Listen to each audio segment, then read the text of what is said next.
हाय class 10th। Maths का exam बहुत पास आ गया है ना।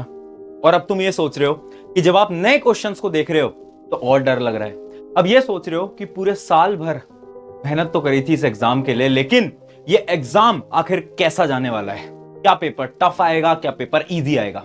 देखो आज ना मैं तुम्हें ये बताने के लिए यहां पर नहीं आया हूं कि पेपर इजी आएगा पेपर हार्ड आएगा, क्योंकि ये चीज तो मुझे भी नहीं पता। लेकिन आज मैं तुम्हें कुछ वो लास्ट मिनट टिप्स, वो लास्ट मिनट स्ट्रैटेजीज बताने आया हूं जिसकी मदद से मैथ्स के एग्जाम के अंदर तुम अच्छे मार्क्स ला सकते हो। तो सबसे पहले ना, अभी जो तुम्हारे दिमाग में डाउट्स चल रहे हैं ना, वो सारी प्रॉब्लम्स को मैं यहां पर लिख कर लेकर आया हूं। जैसे कि तुम्हें लग रहा होगा कि क्या कोई ऐसी स्ट्रैटेजी है जिसकी मदद से मैं पेपर अटेम्प्ट करूं जिससे कि मेरे मार्क्स इंक्रीज हो जाए। उस स्ट्रैटेजी के बारे में मैं डिस्कस करूंगा। पिछले 2-3 साल से वो स्ट्रैटेजीज बच्चों को बता रहा हूं और मैथ्स के पेपर में उससे उनकी मदद भी होती है। उसके अलावा दूसरा डाउट, क्या कोई कैलकुलेशन है क्या, क्योंकि कैलकुलेशन में हम आज भी गलती करते हैं। और जब कैलकुलेशन में तुम गलती करते हो ना, तो उससे तुम्हारा कॉन्फिडेंस डाउन जाता है और तुम्हारा टाइम वेस्ट होता है। और वहीं से ही तुम्हारी अगली प्रॉब्लम आती है जो कि है time mismanagement and silly mistake. ये जो सिली मिस्टेक है ना, ये जो कैलकुलेशन मिस्टेक है ना, ये हर एक बच्चा आज के समय पर कर रहा है और इसी के सोल्यूशन के बारे में आज मैं डिस्कस करने वाला हूं। उसके अलावा पेपर प्रेजेंटेशन हैक, क्या मैथ के अंदर भी पेपर प्रेजेंटेशन जरूरी होती है? तो मेरा आंसर है हां, बिल्कुल होती है, बिल्कुल होती है। और मैं बताऊंगा अभी तुम्हें कैसे अटेम्प्ट करना है। एंड लास्ट, नए क्वेश्चन को देखकर आज भी भैया हम ब्लैंक हो जाते हैं, हमें समझ ही नहीं आता आखिर करें तो करें कैसे, उसका क्या सोल्यूशन है। ये सारी चीजों के बारे में डिटेल में डिस्कस करते हैं। लेकिन सारी चीजों से पहले यार देख, मुझे नहीं पता तुम्हारी प्रिपरेशन अभी तक कैसी हुई है, मुझे बिल्कुल नहीं पता। कुछ बच्चों की बहुत अच्छी होगी, कुछ की शायद कम अच्छी होगी, लेकिन मैं ये चाहता हूं कि तुम्हारे अंदर ना जो कॉन्फिडेंस है ना, वो 101% होना चाहिए। ठीक है, चाहे प्रिपरेशन तुम्हारी यहां है, लेकिन अपने अंदर ना कॉन्फिडेंस लेकर आओ कि ये जो मैथ्स का एग्जाम है ना, मेरे जीवन का सबसे बेहतरीन एग्जाम होगा। चाहे प्री बोर्ड के अंदर तुम्हारे 30%, 40%, 50% आए, लेकिन यहां पर तुम फोड़ने वाले हो। ये कॉन्फिडेंस चाहिए मुझे हर एक स्टूडेंट के अंदर, क्योंकि आधा गेम ना मैथ्स के अंदर कॉन्फिडेंस का होता है। अगर तुम पेपर के अंदर इस कॉन्फिडेंस के साथ बैठोगे ना कि हाँ यार मैं कर लूंगा, मैं कर लूंगी, मैं गारंटी से बोल रहा हूं वो पेपर तुम्हारा बेहतरीन जाएगा। लेकिन वहीं पर अगर तुम ये सोचकर बैठे रह जाओगे ना कि मेरी प्रिपरेशन तो बहुत कम है, क्वेश्चंस तो मुझसे हो ही नहीं पाएंगे, तो एक्चुअली में तुम्हारा पेपर खराब जाएगा। तो पहले खड़े हो जाओ मेरे दोस्त, शीशे के सामने जाओ, खुद से बोलो कि ये जो मैथ्स का एग्जाम है मेरे जीवन का सबसे बेहतरीन एग्जाम होगा। बोलो एक बार, ठीक है? और कमेंट में भी लिख देना मैथ्स एग्जाम फोड़ेंगे। और ऐसी स्ट्रैटेजी मैं हर एक सब्जेक्ट के लिए लेकर आऊंगा, हर एक सब्जेक्ट के लिए, ताकि तुम्हारा कॉन्फिडेंस बना रहे और तुम्हें कुछ कुछ लास्ट मिनट स्ट्रैटेजीज में बताकर जाऊं। ठीक है, आ जाओ अब स्टार्ट करते हैं। सबसे पहले पेपर अटेम्प्ट कैसे करना है। देखो, जैसे ही तुम्हारे हाथ में पेपर आएगा ना, तो तुम्हें कुछ 10 से 15 मिनट का रीडिंग टाइम मिलता है, जिस समय पर आप पेपर को पढ़ते हो। तो उस समय पर जब आप पेपर पढ़ रहे हो ना 10-15 मिनट में, तो आपको क्या काम करना है? आपको 3 काम करने हैं, बहुत इंपॉर्टेंट। पहला काम क्या है? Dot strategy. डॉट स्ट्रैटेजी क्या बोलती है, आपने देखा होगा जब आप पेपर को रीड करते हो ना, तो बहुत सारे क्वेश्चंस के जो यूनिट होते हैं ना, वो सेंटीमीटर मीटर में होते हैं, जिनमें आपको कन्वर्जन करना होता है। कभी कभार सेंटीमीटर को मीटर में कन्वर्ट करना होता है, आपने नोट करा होगा। बट होता क्या है ना, हम जल्दीबाजी में वो ध्यान नहीं देते। तो आपको क्या करना है, पेपर रीड करते टाइम, पेपर को रीड करते टाइम उन सारी चीजों को ध्यान से देखना है कि अच्छा यहां पर यूनिट सेंटीमीटर है, इसको मीटर में कन्वर्ट करना पड़ेगा। और उसी टाइम पेपर पे ना एक हल्का सा पेंसिल से डॉट लगा दो उस जगह पर, हल्का सा डॉट। उससे क्या होगा, उससे क्या होगा, देखो अगर हमने वो डॉट लगा दिया ना, तो बाद में जब आप उस क्वेश्चन पे पहुंचोगे ना, तो आपको डॉट दिखेगा और आपको दिमाग में आएगा कि अच्छा हाँ, इसमें मुझे यूनिट कन्वर्जन करनी है। वो बहुत इंपॉर्टेंट है, ठीक है, क्योंकि बाद में हम भूल जाते हैं, पेपर छूट जाता है। दूसरी चीज तुम्हें क्या करना है, और वाले क्वेश्चंस को सेलेक्ट करो। और वाले क्वेश्चन ना, देखो आपने अगर सैंपल पेपर लगाए होंगे, आपको पता होगा चॉइसेस मिलती हैं आजकल बहुत सारे सवालों के अंदर। तो वो जो चॉइसेस वाले क्वेश्चंस होते हैं ना, वो सेलेक्ट कर लो पहले ही। ऐसा ना हो कि तुम बीच में जाकर सोच रहे हो कि ये वाला अटेम्प्ट करूं या ये वाला अटेम्प्ट करूं। आप जब रीडिंग टाइम पे बैठे हो, तभी आपको पता होना चाहिए कि आपको ये आता है या ये आता है। जो भी क्वेश्चन आपको अच्छी तरीके से आता है, आपको वही अटेम्प्ट करना है, और पहले ही दिमाग के अंदर कर लो कि हाँ यही मुझे अटेम्प्ट करना है। अगली चीज, तीसरी चीज, सेलेक्ट सेक्शन। देखो, सेक्शन सेलेक्ट करना बहुत इंपॉर्टेंट है। आपको यह पता होना चाहिए कि आप स्टार्ट किस सेक्शन से कर रहे हो। बहुत सारे बच्चे हैं जो कि लास्ट सेक्शन से स्टार्ट करते हैं, डी वाले सेक्शन से स्टार्ट करते हैं, राइट, फिर सी पर आते हैं, फिर ए पे आते हैं। बहुत सारे बच्चे हैं जो कि ए से स्टार्ट करते हैं, एमसीक्यू से स्टार्ट करते हैं। पर भैया हम कैसे सेलेक्ट करें? देखो, अभी तक तुमने सैंपल पेपर कैसे अटेम्प्ट करें, पहले वो सोचो। क्या तुमने एबीसीडी ऐसे करें या फिर तुमने उल्टा करा है स्टार्ट? जैसे भी तुमने सैंपल पेपर लगाया, आपको वैसे ही अटेम्प्ट करना है। अब नया कुछ करना मत जाना, है ना, कि तुम्हें कोई यूट्यूब पे आके बोल दे कि नहीं नहीं तुम्हें तो ना वो ई सेक्शन से स्टार्ट करना है और फिर उल्टा आना है। जो तुमने सैंपल पेपर में अटेम्प्ट करा है ना, तुम्हें वो करना है। और बाई चांस अगर तुमने सैंपल पेपर अभी तक लगाया नहीं है, तुम्हें पता ही नहीं है कि कैसे अटेम्प्ट करना है, मैं तुम्हें बताता हूं, पेपर रीड करना। जो सेक्शन तुम्हें सबसे इजी लगे ना, मान लो मेरे टाइम की मैं बात बताता हूं, मुझे सेक्शन सी जो था वो बहुत इजी लगा था, देखते ही मुझे पता चल रहा था इसके 5-7 सवाल मुझे आते हैं, तो मैंने सबसे पहले वो सेक्शन उठाया जो कि मुझे आता था। पता है क्यों? मैंने अभी थोड़ी देर पहले बताया, मैथ्स के अंदर सबसे इंपॉर्टेंट क्या है? कॉन्फिडेंस। अगर मैथ्स के पेपर के शुरू के 5 सवाल के अंदर आपका कॉन्फिडेंस अगर डाउन हो जाता है ना, तो पूरा पेपर खराब जाएगा। पिछले साल यही हुआ था बच्चों के साथ।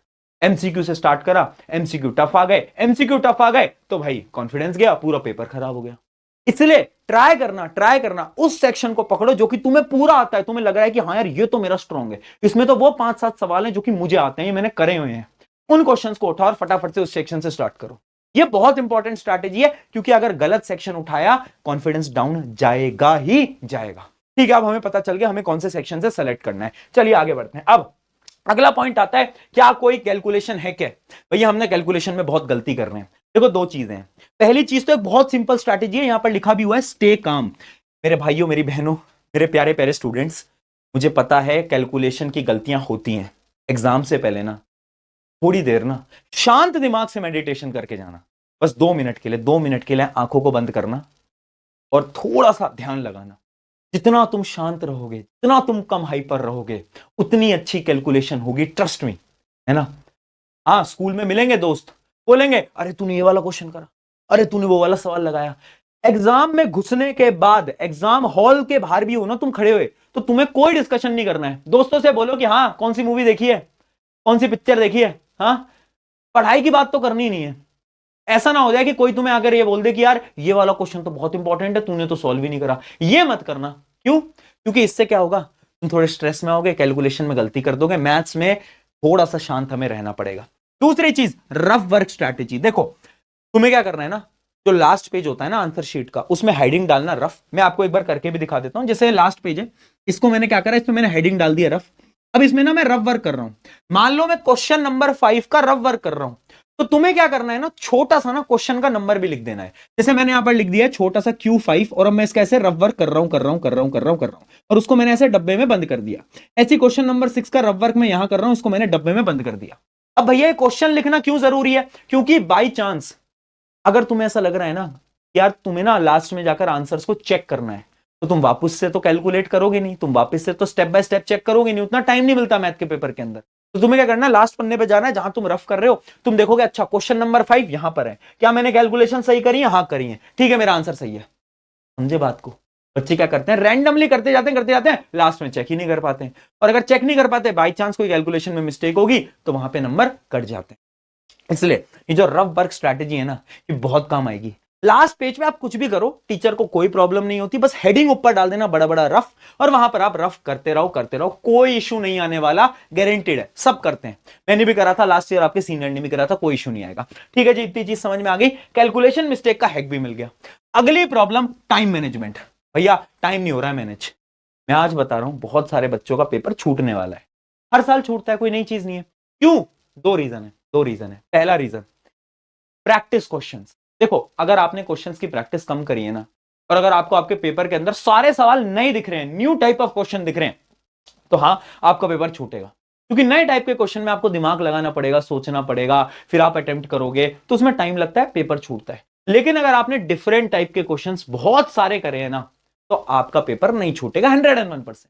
अब भैया हमने तो अभी तक डिफरेंट टाइप के क्वेश्चन नहीं करे, आई होप कर लिए होंगे। नहीं करे हैं तो एक मैंने आपके लिए पीडीएफ पहले भी आपको दी थी, मैथ्स की एक पूरी पीडीएफ बना रखी है, जिसमें डिफरेंट डिफरेंट टाइप के क्वेश्चंस का सेट मैंने आपको दे रखा है चैप्टर वाइज।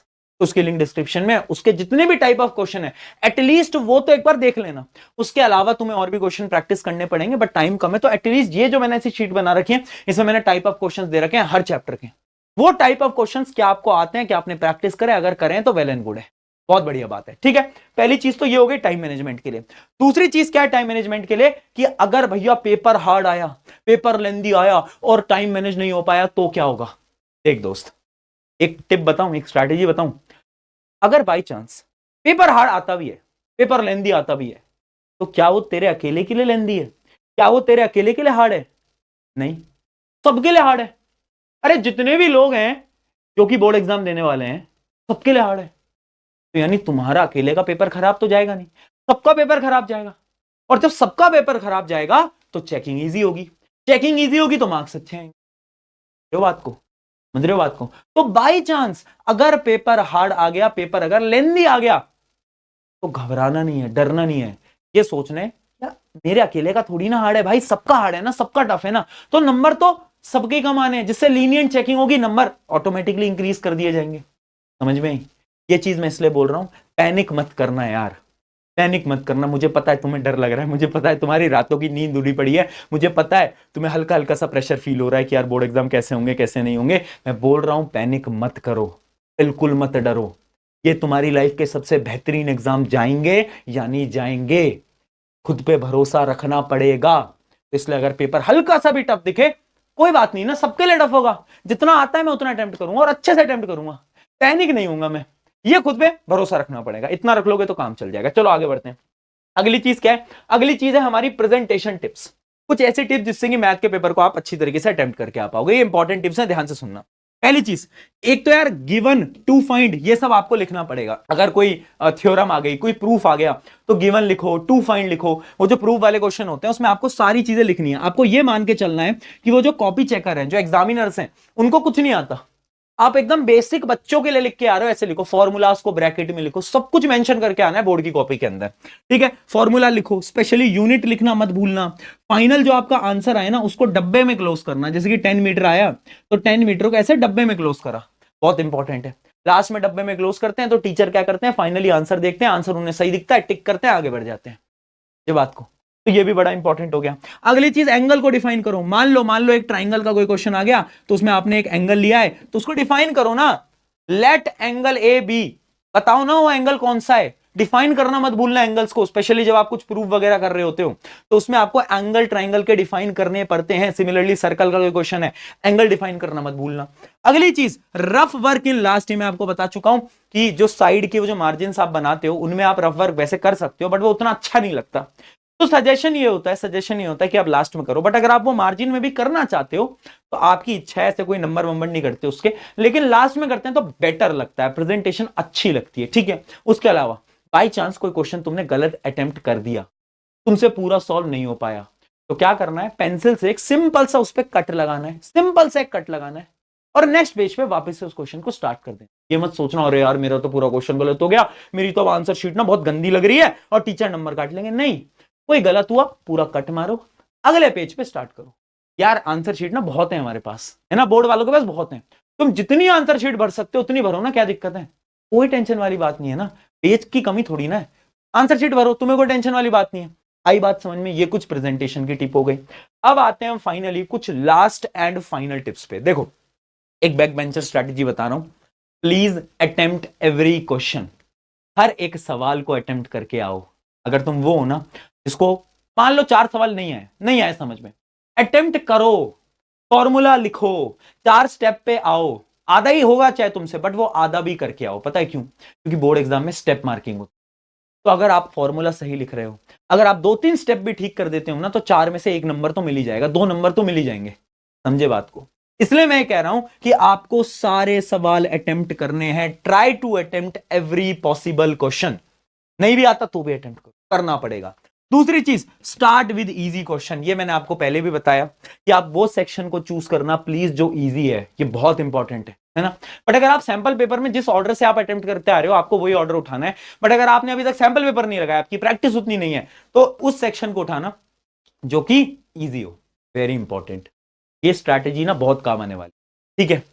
एंड यार मुझे पता है थोड़ा थोड़ा डर लग रहा है, थोड़ा थोड़ा धक धक हो रहा है, लग रहा है पेपर कैसा जाएगा या नहीं जाएगा। मैं फिर यहां पर तुम्हारे सामने बोलना चाहता हूं कि this exam will be best exam of your life, ठीक है? टेंशन मत लो, घबराओ मत, हो जाएगा यार। तुम याद करो पिछले कुछ दिनों में कितनी मेहनत करी है ना तुमने एफर्ट लगाया, मुझे पता है, और ये बात तुम्हें भी पता है, ठीक है? कोई टेंशन वाली बात नहीं है। मैथ्स का एग्जाम फोड़ो जाकर यार, ठीक है? उसके बाद इंग्लिश का पेपर है, उसमें भी ऐसी स्ट्रैटेजी लाऊंगा, और साइंस में तो आना ही तुम्हें यहां पर है। साइंस की तो पूरी गारंटी में लेकर आऊंगा, साइंस में तुम्हें सब कुछ डिटेल में समझाऊंगा। साइंस की टेंशन मत लो, वहां पर तुम्हारे प्रशांत भैया तुम्हारे साथ खड़े रहेंगे। जितना भी गैप है अपने पास 3 दिन, उन 3 दिन में पूरा साइंस हम करेंगे, उसकी टेंशन नहीं है, लेकिन अभी जाओ मैथ्स का एग्जाम दो, मुझे पता है वो बेहतरीन। ऑन दिस नोट कमेंट कर देना, मैथ्स फोड़ेंगे। All the best for your first board exam. Take care.